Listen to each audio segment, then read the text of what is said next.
makakasama natin ngayon isang musician, songwriter, producer na pumasok sa serbisyo publiko nang ma-appoint sa PAGCOR sa ilalim ng Administrasyong Duterte. Habang nasa ahensya, nag-aral at naging ganap na abogado noong 2023 at ngayon sasabak sa politika bilang kandidato ng Partido Demokratiko Pilipino. Attorney Jimmy Bondoc, maraming salamat sa pagtanggap sa aming imbitasyon. Magandang hapon sa iyo, Ron, at sa lahat ng mga supporters ng inyong show. Magandang umaga, hapon at gabi sa inyong lahat. Magsisimula na po ang harapan 2025 ngayon. Jimmy, unang katanungan, hirit ng mga kritiko, laos ka na daw, kaya ka tumatakbo. Anong balik mo sa kanila? Hindi po totoo yun, no? Hindi ako laos dahil hindi naman ako sumikat. Yan ang una. Pangalawa, alam nyo, on a serious note, no? Hindi ko kailangan ipaliwanag kasi sa tao ang calling. Ang calling po, tawag mahirap ipaliwanag. Para sa akin, this is a calling. It is something that I want to do with my life and to be of service to God and to my nation. So, depende na lang sa tao yan kung maniniwala po sila sa akin or hindi. But ako, I do believe it is a true calling. Ano yung calling niyo? Saan ang galing? Ano yung nagtulak sa loob mo para maisipan at tuluyan tumakbo?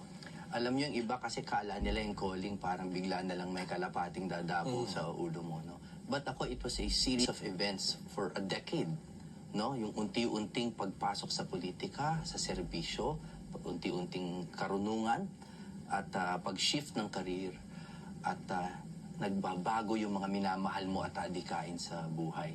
So, yung calling na yon is gradual until you see kung saan ka tinatangay ng Panginoon.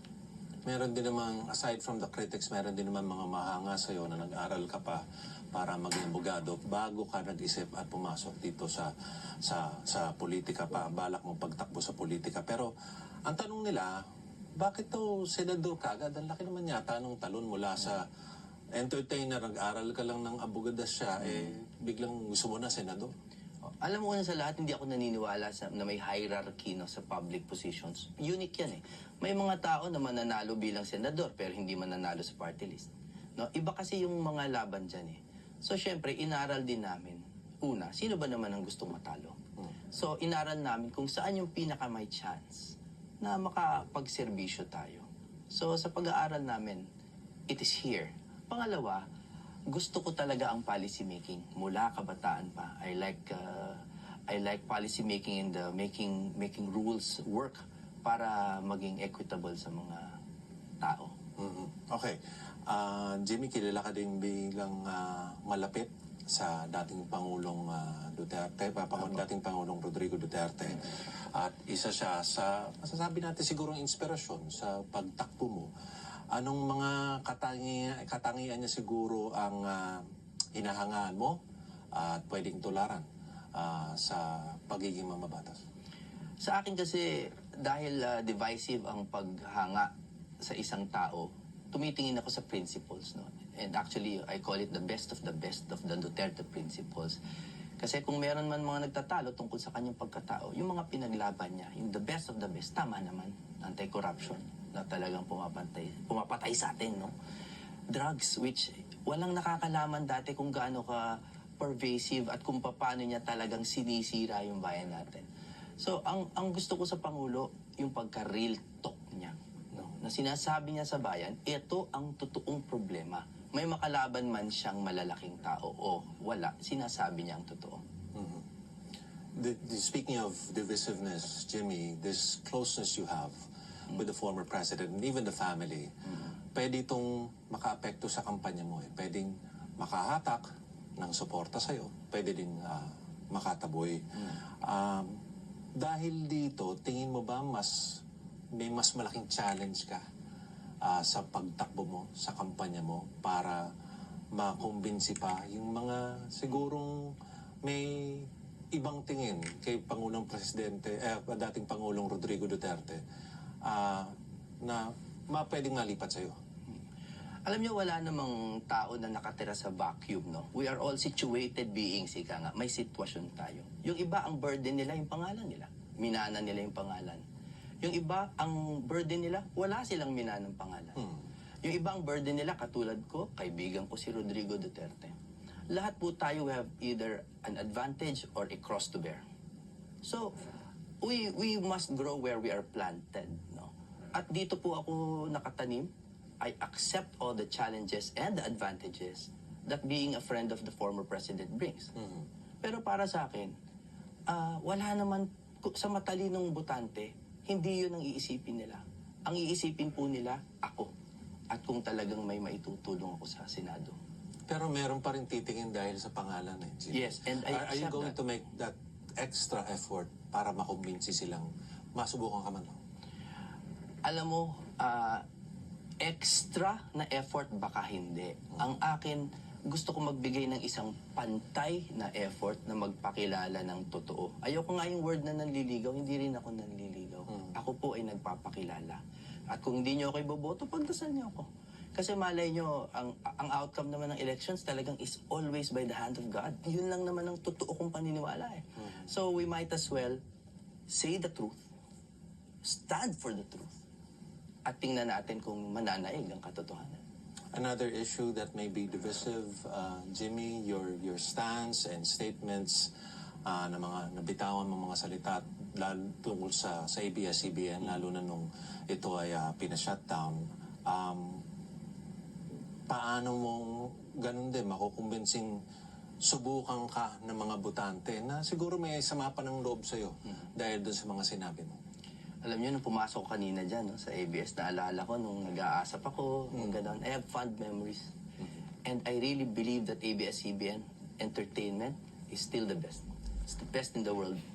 Ang galing. Kailangan po yun ang pangalagaan, pati nung management or corporate and the legal side of ABS-CBN. And I think, ang pinakamaganda talaga dyan ay harapin po nung network na ginagawa naman nila, no? Harapin sa tamang forum. Ang problema kasi sa atin, sa politika in general, no, may isyong iaakyat, pero hindi nare-resolve pa. No?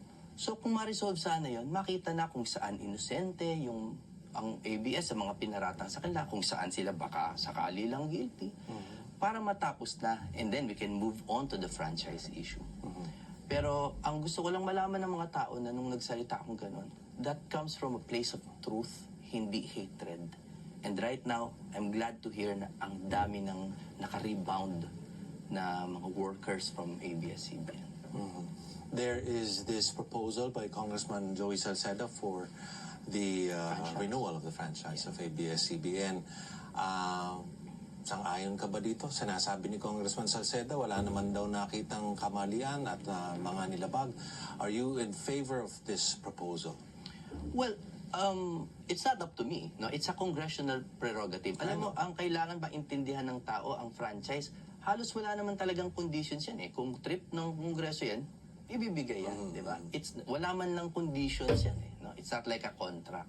So kung yun ang gusto ng Congress ngayon, mabuti. Ang wish ko ay yung hindi na legal, moral na sana dinggin ng parehong side ng Congress, pati ng ABS, yung totoong mga hinaing ng workers, ng labor sector, pati ng BIR, dinggin, kusang dinggin, no? For the peace of the country. Let's talk about your platform now, Jimmy. Gusto mong labanan ang korupsyon sa gobyerno. Anong panukala ang gusto mong gawin para malabanan to? Sawang-sawa na po siguro kayo, no? Sa anti-corruption. Pero kuminsan po ang kanta, pag nagagasgas, ibig sabihin, totoo. Etong issue na to kaya nagagasgas kasi totoo. Ang problema po, ang anti-corruption measures natin, hindi na i-institutionalize. We have to institutionalize it. By Republic Act, hindi lang executive order, gumawa po tayo talaga ng mga anti-corruption commissions na ang specialty ay ang paghahabol, hindi lang sa plunder, kundi sa mga maliliit na korupsyon sa loob ng gobyerno. No? Kaya nga alam nyo, nung pinag-uusapan dati yung mga intel funds, ang hirap niyan, no? Ang hirap i-discuss kapag may confi and intelligence funds na dinidiscuss, no? But one of the threats, no, to national security are internal threats, corruption inside government.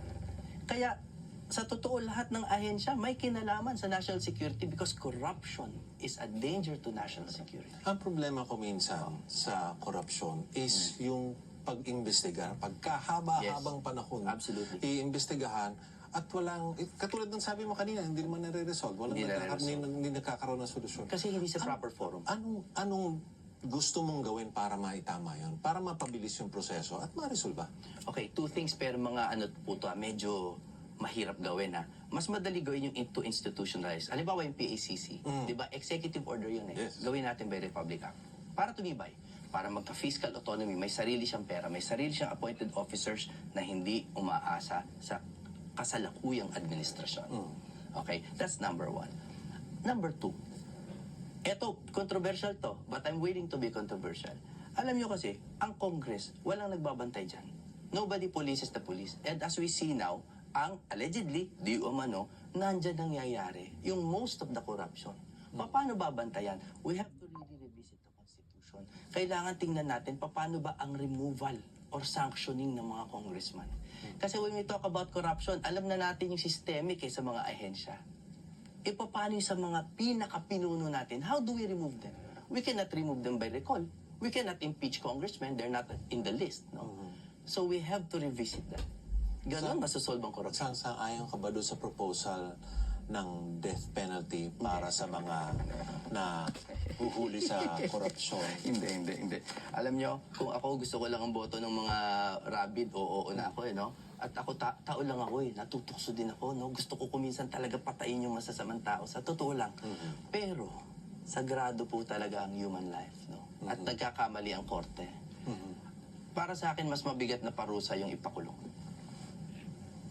Final question, Jimmy, bago tayo magpunta doon sa mga katanungan natin dito. Sabi mo, napanood ko to na sabi mo gusto mong ibalik ang diplomasya sa Senado at ilagay ito sa mas magandang landas. Ano bang diferensya ngayon? Anong kailangan ayusin at paano mo ayusin yun? Alam mo, hindi legislative ang sagot sa diplomasya kasi ang diplomasya ay depende sa current batch, no, kung sino yung mga nakaupo. Ang diplomasya ay ang maaayos na pagtalakay ng mga magkakasulungat na opinyon. No? Sasabihin ko na po sa inyo ang totoo. Palagay nyo ba, pag umupo ang isang magaling na senador dyan, 2, 3, mauubos ba problema natin? Hindi po, 50 years old na ako Pare-pareho lang po didiscuss natin. Ang naiba ngayon, dumadagdag pa sa problema natin, yung bangayan. So, may problema na. Pero ang nagiging problema pa is how we talk about the problems. No? So, dumadagdag tayo. Tanggalin man lang natin ito. Let's bring back diplomacy. Yung gentlemanliness, no? Pagiging maginoo. Kasi ang Senado po yan ang puso ng bayan yan. Puso ng bayan yan. We are setting examples. Kung maipakita po natin that we can discuss in an orderly way. Respect each other's differences. Hindi tayo nagkakalat ng fake news. Hindi tayo gumagawa ng mga kung ano-anong kabulstugan sa media. Tayo ang may disiplina. No? Diplomasya at disiplina Jimmy, sa ikaw Senado. lang yung isang taong narinig kung gustong gawin yan. Paano mo gagawin yun? Kung manalo ka man, mag-iisa ka lang doon sa Senado na may gustong nangyari yan. Hindi po ako nag-iisa. And this is not a shameless plug. No? Pero ang buong PDP laban slate naniniwala dyan sa diplomasya. No? And I know yung iba, sasabihin nila, hindi, si Duterte nga siya ngayon. Iba pong executive, nag-iisa siya doon Kailangan natin ng pulis dyan. Ang Senado plenary yan, barkada yan, kailangan nag-uusap yan to come up with for consensus building. No? So kailangan po natin, honestly, we need real decency. Real decency. And sa totoo lang yung makajos. Yan ang kailangan natin sa Senado. Okay. Ngayon naman, may mga maiinit na usapin sa ating bansa at nais na malaman ang inyong pananaw sa at paninindigan sa mga ito. Meron tayong 10 tanong sa inyong harapan. Susubukan nating sagutin ang lahat ng makakayanan sa loob ng 6 na minuto. Go ahead, Jimmy. Give me one. Kala ko toong it's Kala ko din Anong solusyon sa mataas na presyo ng bilihin? Inflation yan no? Napakahirap na solusyonan yan. Pero sa totoo, we are a trader economy now Puro tayo trading. We have to go back to being a production economy. Mag-produce po tayo. And yan, the Senate can help with that. No? We can grant subsidies to farmers, paigtingin ng agrikultura, kaya talaga yan. Lalo na po, ang agrikultura because meron tayong comparative advantage yan, tinatawag ng mga ekonomista na madali sa atin maging maging bida dyan. So we have to start producing at least basic goods. Another question? Sunod-sunod na lang. Sa iyong pananaw, may tuturing mang pork barrel o hindi ang AKAP? Alam nyo, para hindi nagiging divisive, pumunta po tayo sa Supreme Court definition no, ng pork barrel. It is post-enactment legislator participation. PELP nga ang shortcut. Ibig sabihin, nakalagay sa Bellica versus Ochoa no, na kahit anong post-enactment, meaning tapos na yung batas, nakikialam pa yung legislator, kahit similar informal practices, nakalagay po yun dun sa decision mismo, is pork. So it is pork barrel. No question. Kung by definition, huwag na natin lagay yung mga opinion natin kung masumo ba yun. Basta labag yan sa desisyon ng Korte Suprema. It is pork. Okay. Anong pananaw mo sa breakup ng Unity? Alam mo yung breakup, specialty ko yan eh. Sabi ko Let na me be done. Alam mo, may girlfriend ako dati. No? Okay kami. Okay kami. Nakialam yung mga kaibigan, mga pamilya. Yun, nag-iwalay kami. Tingin mo, ganun din ba yung nangyari? Wala naman ako sinasabi gano'n. Nasabi ko lang yung kwento ko. Sa breakup ko dati, ang daming nakialam. Nagmamahala naman kami. Pareho kami ng paniniwala. Gusto namin tumulong sa mahihirap. Hindi mo na pinilit makapagbalikan? Hindi na kasi kakasal na ako. One more question. Anong masasabi mo sa paggamit ng confidential funds ni Vice President Sara Duterte? Alam nyo, siguro sagad na yan sa tenga ninyo. No? Para sa akin talaga, nasa COA na yan. Mas importante sa akin yung sumunod tayo sa proseso. Since it is under investigation ng COA, at tinitingnan man nila yung dokumento, let the process prevail. And sana palawakin yung investigasyon. Lahat ng mga may confidential. Para malaman natin kung talaga may kinalaman sa national security ang mga ahensya ng gobyerno. Pag sakaling palaring ka manalo bilang senador, meron ka bang gagawing panukala para mas masilip ang mga intelligence at confidential funds? You know, I wish I did, no? Pero meron namang joint circular ang COA dyan, yung 2015-01, no? Malinaw naman kung paano gamitin. So ayokong we can institutionalize that, no? Or we can make that a Republic Act, fine. Pero ang tanong lang naman ay kung mapapatupad. It's more of an executive issue. So sana yung sa totoo nasa nakaupo yan, and I pray for our nation na maglagay talaga ulit ng mga pulis dyan na magbabantay sa pondo ng bayan. Kunin ko na to. Pabor ka ba na gawing legal ang divorce sa Pilipinas? Hindi, pero ano talaga yan, yung annulment really works, and I've seen some of your interviews, so gusto ko iba naman ang masabi. Ang problema dyan talaga is the economic burden. So yun ang dapat i-address, hindi yung batas masyado, it's the process. Pero kung dapat bang may interest ang Estado sa pamilya, dapat meron. So kailangan dumadaan pa rin sa proseso bago maghiwalay. Hindi yung trip nyo lang maghiwalay, wala na. Basic autonomous social institution is the family. Yeah. Meron pa tayo ilang minutes. Kunin ko muna to para sa'yo. Sa issue ng West Philippine Sea naman, tama ba ang ginagawang pivot ng administrasyon sa US mula sa China? May tama at may mali, no? Pero towards US, never correct, no? Ang tamang ginawa ng administrasyon is the passing of the Self-Reliant Defense Posture Revitalization Act, no? Merong pinasa, I think it's RA 10242, if I'm not mistaken. Nakalagay doon to foster partnerships with allied nations, no? Yung para pantay-pantay na lahat ng bansa. Tapos dito na tayo mag-create ng material na tinatawag nila. So, and mostly, it's in the title itself, maging self-reliant pagdating sa depensa. Para katakutan naman tayo na matagas ang Pilipino, di ba? Tama yun. Tama yun. So, ang independent foreign policy should be seen by us not siding with any country. No? Dapat talaga lahat. Pati yung pag-enforce ng desisyon sa PCA, ganun talaga. Bigyan ng equal economic opportunities ang mga kapitbahay natin para magka-interest sila na bantayan yan. Thanks for the answer, Jimmy. Yes, sir. We will give you a chance now to give your final statement. Bakit po kayo karapat-dapat ihalal? Alam mo, Ron, yung musika, no, ang ganda talaga. Ang ganda ng musika. Dahil hindi ito nagsisinungaling. Yung letra pwede magsinungaling, but yung himig hindi pwede magsinungaling. Ang maganda, ang pangit-pangit. So ako po, sa Senado naniniwala kung kailangan natin yung magsasabi ng totoo. Yun po yung number one. Kaya sasabihin ko na sa inyo ang totoo. Hindi po maubos problema natin. Never. My kingdom is not of this world. Nakalagay sa Biblia. Tayo po ay lagi magkakaproblema. What we need are people na susolusyonan yung problema ng matiwasay, na nagbibigay ng halimbawa kung paano maging tunay na Pilipino.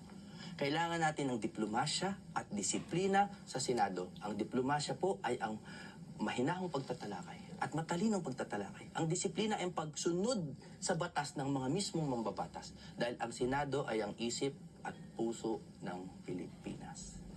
Kaya kung ako po ay papalarin, ako po ay magiging boses ninyo. Let me be the one. Attorney, maraming salamat. At yan ang harapan, 2025. Kasama si Attorney Jimmy Bondoc. Maraming salamat at magandang araw, kapamilya.